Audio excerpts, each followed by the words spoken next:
estudos amigos, estudos familiares, para que possamos então falar um pouco na noite de hoje sobre a Bíblia e o Espiritismo. A razão principal que nos levou a escolher esse tema foi o fato de que às vezes encontramos irmãos de outras religiões afirmando que a Bíblia condena o Espiritismo. A resposta padrão do espírita é que a palavra Espiritismo surgiu no século XIX, com a codificação feita por Allan Kardec dos ensinamentos trazidos pelos espíritos superiores.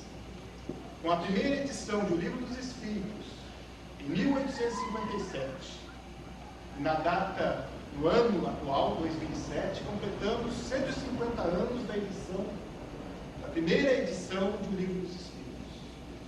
É o Sesc Centenário. Na verdade, nós estudamos nas casas espíritas a terceira edição, revisada, enviada. Mas a primeira edição saiu no ano de 1857. E daí foi cunhada a palavra Espiritismo, para caracterizar aquela nova doutrina, aquela nova ciência, aquela nova filosofia, aquela nova religião. Portanto, é impossível que a Bíblia, escrita há 1000, 2000 anos antes de Cristo, contivesse a palavra Espiritismo. Então nós vamos analisar aqui agora algumas passagens do texto original em hebraico, com evidentemente a tradução para o português, mostrando o que realmente a Bíblia fala com relação a alguns princípios que nós estudamos na doutrina espírita. Então nós vamos falar basicamente de três aspectos, que são a mediunidade, a reencarnação e o mundo espiritual. Então nós vamos pegar alguns trechos do Antigo Testamento. Não haverá tempo, provavelmente, de a gente pegar do Novo Testamento, mas nós temos aqui um conjunto de informações que vão mostrar que Jesus falou da reencarnação, que Jesus não condenou a mediunidade, que Moisés condenava o abuso que se fazia da mediunidade, coisa que os espíritas também recomendam, não se abuse do intercâmbio com o plano espiritual, e assim por diante. Antes nós vamos falar um pouco da história, porque o que se perde ao longo de séculos e séculos é devido à tradução. Então nós temos o texto original da Bíblia escrito em hebraico. Depois nós temos uma outra versão, que é a versão dos 70, feita por 72 rabinos, conhecida como Septuaginta, que foi a transformação desse texto em hebraico em grego. Posteriormente, voltou-se, através de São Jerônimo, esta versão para o latim. E a versão conhecida é a Vulgata Latina. Então nós vamos falar um pouquinho aqui rapidamente sobre essa história, comentar também sobre alguns dizem que o Espiritismo não seria uma doutrina cristã. E nós vamos mostrar que, diferentemente do islamismo, que aceita Jesus, né? Muitos podem achar que os muçulmanos não aceitam Jesus, aceitam sim, mas reconhece que ele não é o maior profeta. Então o islamismo, diferentemente da doutrina espírita, não reconhece Jesus como o ser mais perfeito que Deus permitiu reencarnar-se aqui na Terra para nos servir de guia e modelo.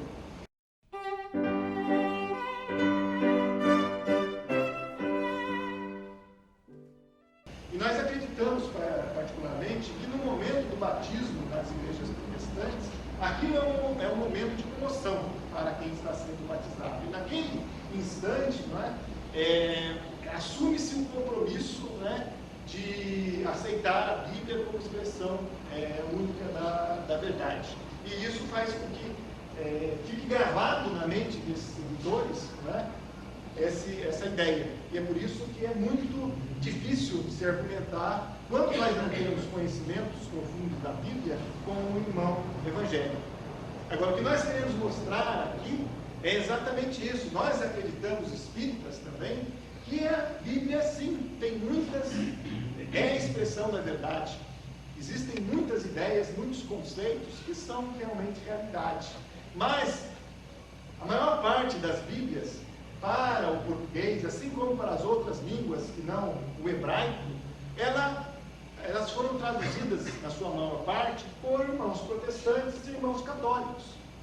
Então, quando nós vamos ver aqui, é muito difícil para um irmão dessas religiões falar de reencarnação.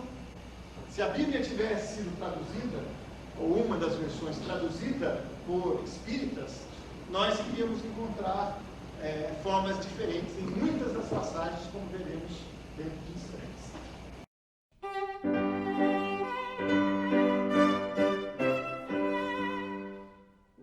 Porque nós vamos ver que muitos dos textos originais têm fragmentos, e às vezes o tradutor acaba amoldando as suas convicções àquelas passagens.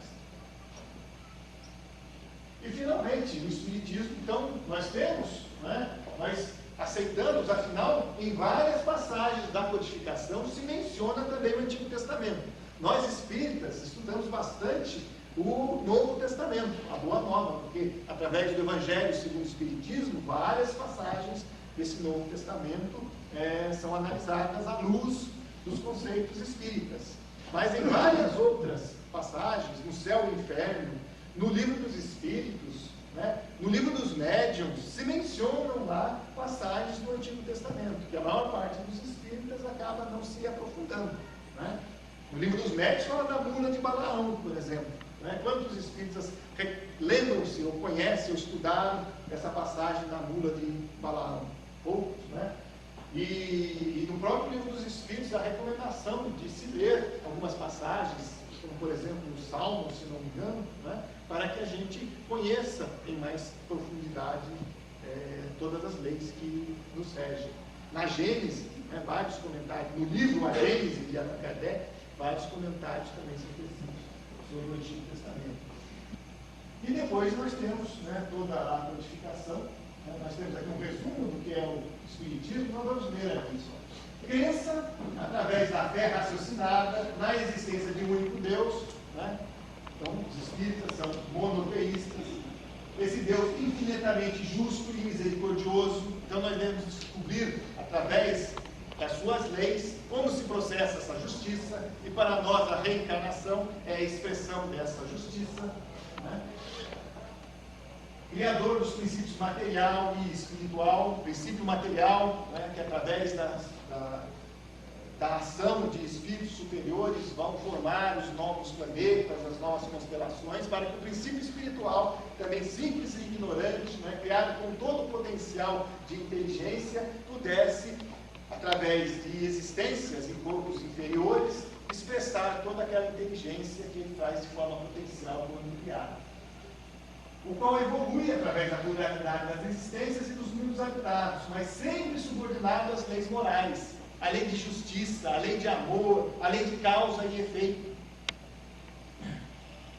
ensinadas pelo Cristo e escritas na consciência. Outra pergunta lá no Livro dos Espíritos: onde estão escritas as leis de Deus? Na nossa consciência, como a lei do amor incondicional. Um amor, não é aquele amor, eu amo se haver a reciprocidade com a mesma intensidade. É um amor incondicional. E só o amor incondicional é que vai nos permitir perdoar 70 vezes 7, praticar a renúncia, orar por aqueles que nos perseguem e caluniam. Este é o amor incondicional. E a lei de ação e reação. Além disso, o estudo da comunicabilidade dos espíritos para fins exclusivamente humanitários. Então, esse é um resumo do que é a doutrina espírita, que é diferente do movimento espírita. Porque no movimento espírita, o que é o movimento espírita? Ele é formado pelas pessoas que frequentam as casas espíritas, que se reúnem em associações, na USE intermunicipal, na USE estadual, na Federação Espírita do Estado, Federação Espírita Brasileira, e vários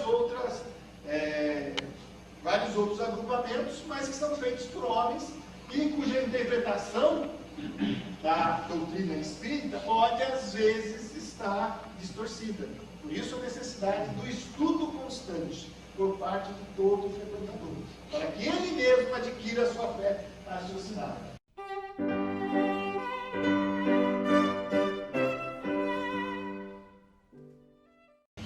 Então, qual seria a tradução correta?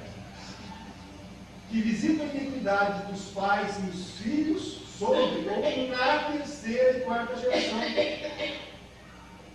Significando que, se eu, por exemplo, cometi alguma iniquidade, nós aceitamos a reencarnação, então vamos desencarnar, né?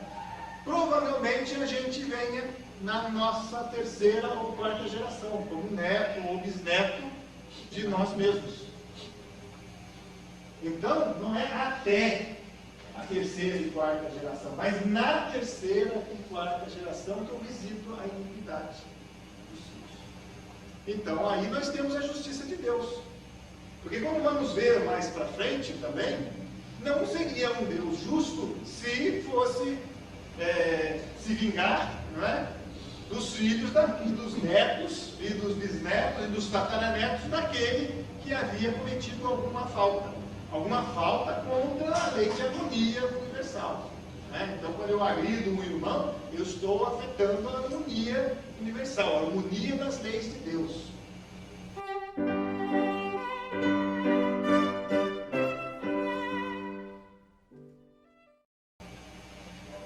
Mas comparemos essas duas passagens com essa em Deuteronômio. Não se farão morrer os pais pelos filhos, nem os filhos pelos pais. Cada qual morrerá pelo seu próprio pecado. Então haveria uma incongruência, né? Muitos espíritos às vezes dizem que a Bíblia é muito inconsistente, incongruente. Se nós não fizéssemos essa análise, acharíamos que sim. Mas se compreendermos que realmente ele não visita a iniquidade dos filhos, o pai não morre, os filhos não morrem pelos pais, cada um morrerá pelo seu próprio pecado, e se compreendermos que reencarnamos na terceira e quarta geração, então aí está tudo em harmonia. Então é uma questão realmente de análise mais profunda.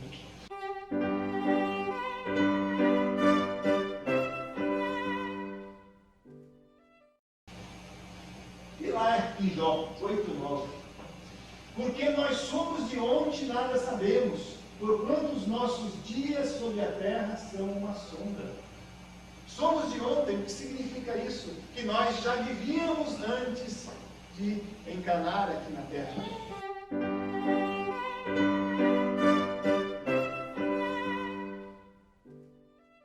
E para nós viver novamente, é reencarnar. Obviamente que irmãos que não aceitam a reencarnação poderão interpretar de diversas formas o reviver, o renascer, né? Nós poderíamos estar num estado de depressão muito grande e de repente nos encontrarmos e recomeçarmos, revivermos, revigorados, né? Mas na nossa interpretação aqui estamos falando de reencarnação.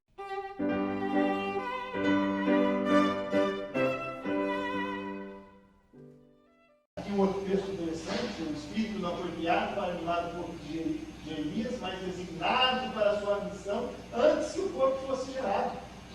Como que o Espírito pode ser designado antes que o corpo foi gerado, a não ser que o Espírito existisse antes, e não no momento da concepção, como alguns aceitam? Está aqui, Jeremias 1:5. Antes que eu formasse no ventre, te conheci, e antes que saísse da madre, na verdade aqui, antes que saísse do útero materno.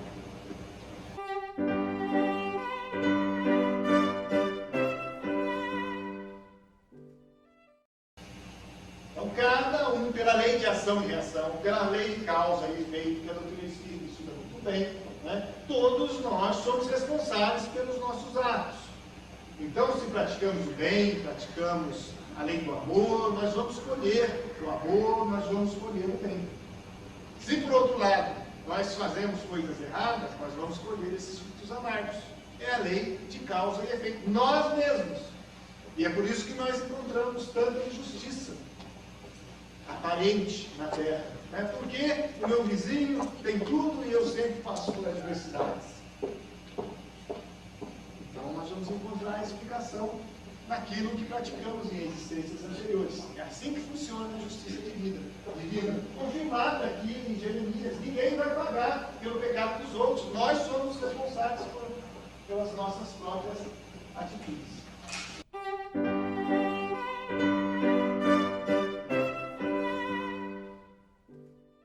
Que interessante. Aqui, quando nós estamos falar de dimensão espiritual, nós queremos falar de espíritos, porque todos nós somos espíritos.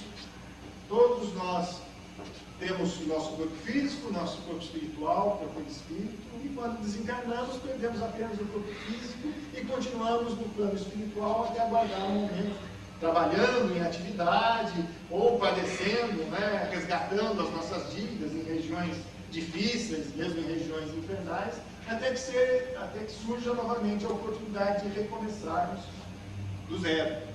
Só que nós já temos todo aquele nosso histórico, toda aquela bagagem.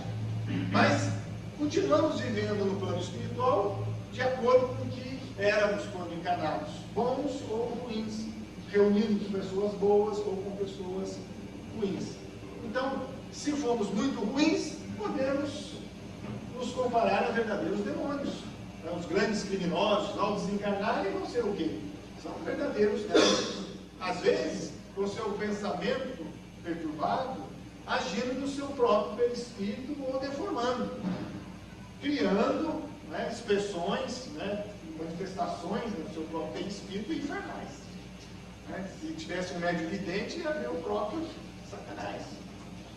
Mas são espíritos como nós que terão uma chance, às vezes vai ser muito trabalhosa, porque para recuperar a forma humana precisará de trabalho extensivo.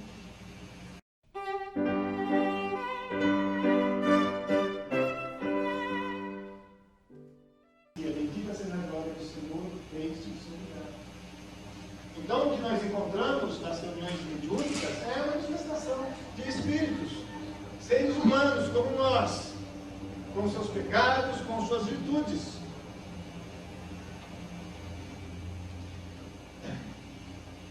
Agora nós vamos falar um pouquinho sobre mediunidade. E daí nós vamos terminar por hoje. Bem, nós encontramos em Êxodo, lá os 10 mandamentos, não matarás, sem condicional nenhum. Não matarás. No entanto, em Êxodo 22, 17 ou 18, dependendo da tradução, não permitirás que viva uma feiticeira. É para não matar ou a feiticeira pode? E nós estamos falando de feiticeira, porque infelizmente alguns irmãos mais radicais em outras religiões dizem que os espíritas se encaixam, ou os médiums se encaixam aqui, como feiticeiros. E nós vamos ver em hebraico o que significa feiticeiro, o que significa adivinho, o que significa necromante. E logo nós vamos descobrir que nada disso é igual ao médium espírita. Mas mesmo que fosse, e infelizmente esses irmãos mais radicais, já encontramos insights, nós temos que ter tranquilidade para analisar, reconhecer que muitos irmãos ainda não receberam, estão num estágio muito inferior de evolução. Que dizem o seguinte, os médiuns espíritas devem ser mortos. E justificam por aqui. Não permitirás que viva uma feiticeira. E tem uma foto, inclusive uma fotinha do Chico Xavier lá. Verdade. Mas são irmãos radicais, por favor, nós não vamos generalizar, e nós temos queridos amigos, companheiros que são de outras religiões e realmente entenderam o significado da Bíblia, principalmente do Novo Testamento, praticando a lei do amor. Estamos falando apenas de radicalizações.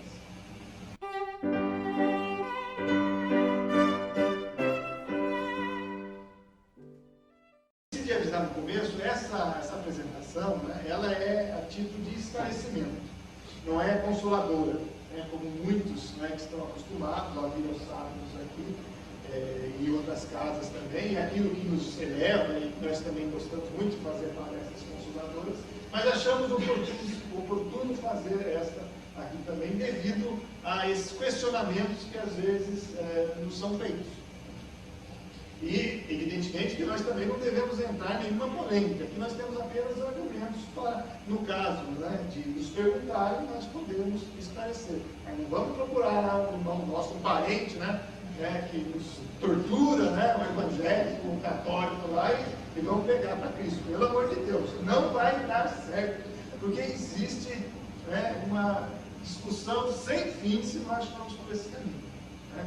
Eu me lembro, uma vez estava falando do Novo Testamento, né, com um irmão protestante, e comentávamos sobre algumas passagens, né, como por exemplo a de Nicodemos, né, que não vai dar tempo de falar, porque eu estou adiantando aqui, né, em que se fala lá de que é preciso renascer novamente, né, Jesus esclarece isso a Nicodemos. Nós temos a passagem do cego de nascença, né, e falando de reencarnação.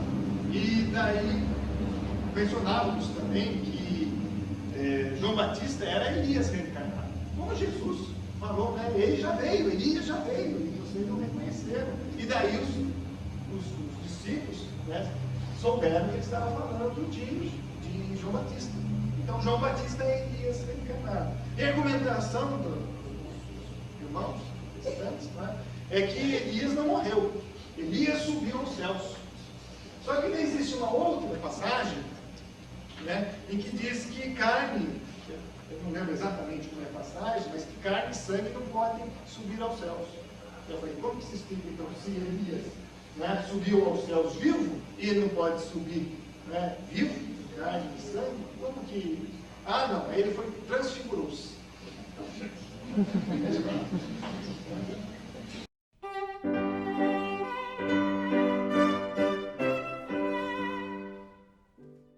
Bem, aí existe uma confusão geral, né? Porque médium espírita é o que consultam os mortos. O espiritismo tem apenas a mediunidade? Não.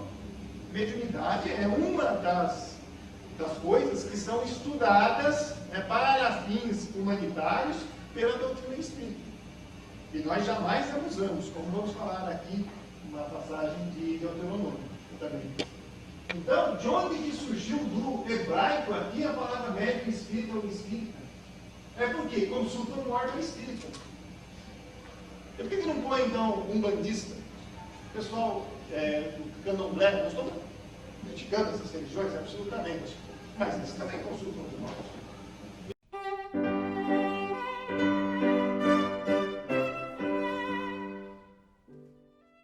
Que prevê o futuro após colocar o osso de certa ave na boca e cair em letargia, ou por meio de objetos. Era costume se deitar de bruços sobre os túmulos para tentar estabelecer um diálogo com os mortos, passando a noite no cemitério depois de jejuar. Pelo amor de Deus, alguém já viu um médium espírita aí no cemitério? Aliás, né, tem alguns médios espíritas que têm medo de espírito, né? Não tem? Só trabalha porque tem que trabalhar mesmo, para ir na reclamação. Imagina os médios do cemitério, colocar osso na boca, depois de jejuar ainda. Né, Lúcia? Já sem comer no cemitério ainda? Nem entra. Né? Claro, esse tipo de prática é condenável. É condenável, é por isso que está lá, é condenável. Necromante, transliterado povo, que prevê o futuro usando o ritual, incenso ou ossos, ou invocando os mortos. Nós vamos falar aqui depois sobre exigir a presença dos mortos. Se vocês encontrarem um médium que prevê o futuro, não é médium espírita. Porque o médium disciplinado, né, que educou essa faculdade mediúnica, que estudou o livro dos espíritos, o livro dos médiuns, ele não adivinha o futuro. Ele não diz leviandades, a não ser que seja um médium obsidiado, e que deve ser, nesse caso, tratado ou vacinado.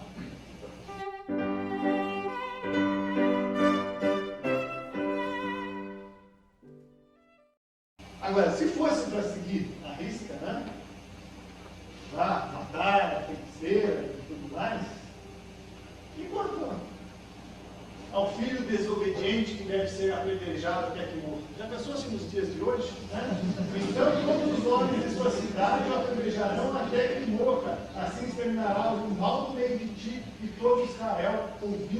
DNA. Já pensou? Acabar de humanidade.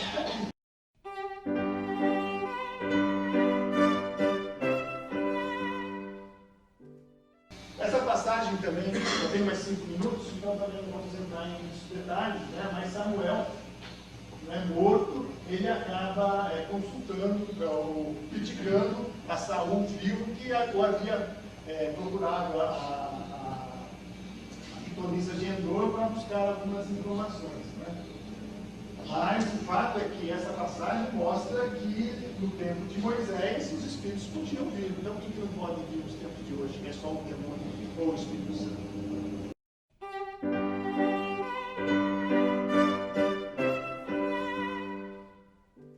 Então, nós vamos terminar aqui, tem todas as referências, não está aparecendo, mas no original nós temos aqui. Né?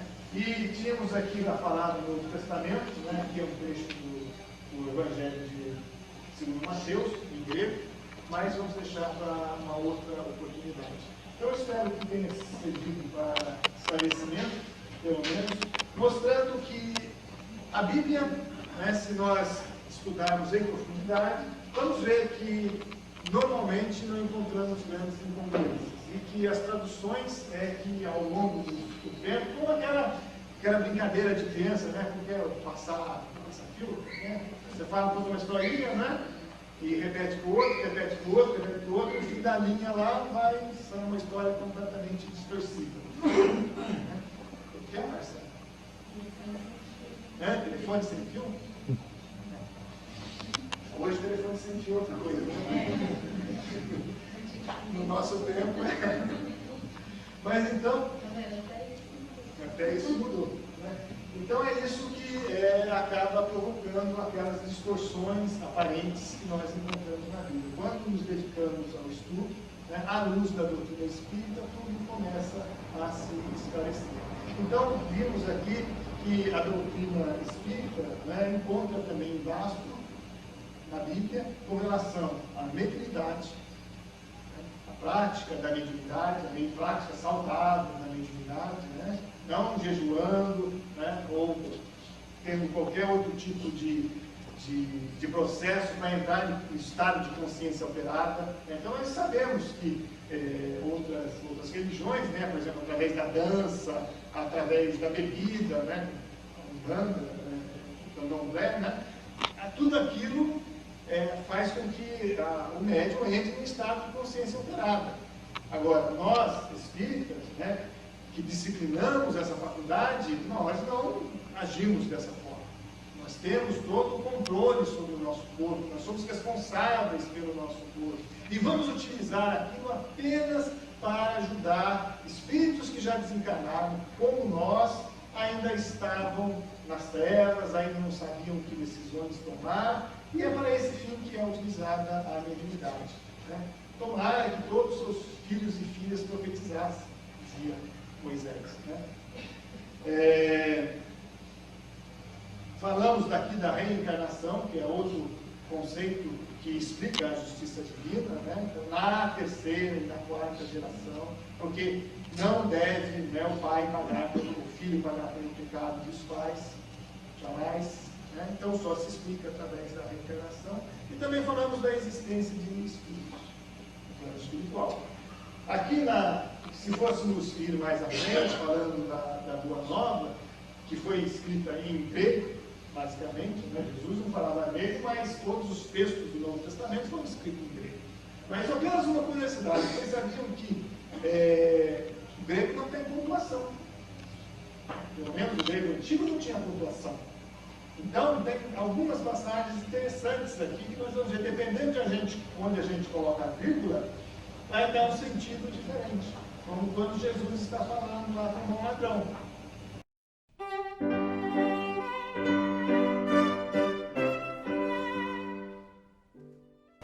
Ainda hoje está lá comigo no plano espiritual.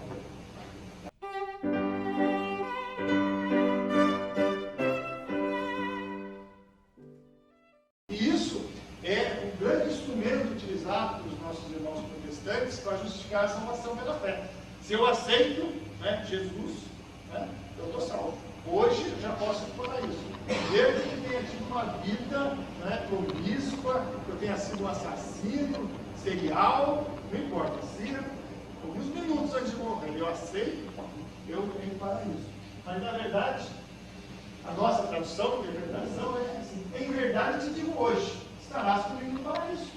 Então, todos nós seremos salvos, todos nós, depois de várias reencarnações, né, purgarmos todos os nossos defeitos, problemas, nós estaremos no paraíso.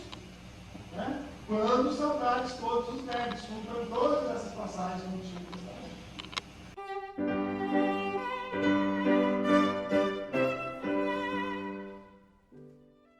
Então, não vamos entrar em nenhuma polêmica com católicos, protestantes, budistas. Né? Vamos pelo nosso exemplo, é a prática do Evangelho de Jesus, do perdão, do amor incondicional. É só assim que nós vamos renovar a humanidade e conquistar as pessoas. E Ralph Waldo Emerson diz o seguinte: o que você é grita tão alto em meus ouvidos que eu não posso ouvir o que está dizendo. Né? Não adianta nada eu falar, perdoa os nossos inimigos. Né? Se eu não consigo perdoar um simples contratempo que às vezes nós temos no dia a dia. Então, o que eu sou, né, destrói tudo aquilo que eu falo, se eu não ando de acordo com o que eu prezo, com o que eu falo. Então, essa é a mensagem final. Gostaria de agradecer a USE, pelo Escola de Jacareí, por ter nos convidado aqui para a nossa própria casa mesmo, né? Cantamos bem em família.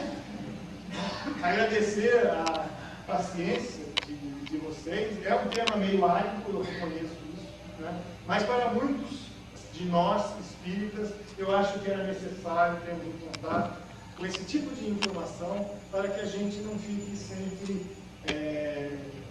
fragilizado diante de algumas colocações, de algumas críticas. Né? Então, no sábado que vem, nós voltaremos, né, às palestras funcionadoras. Espero que ninguém tenha desistido, né, com essa palestra, de continuar buscando a verdade através dos ensinamentos de Jesus. Muito obrigado.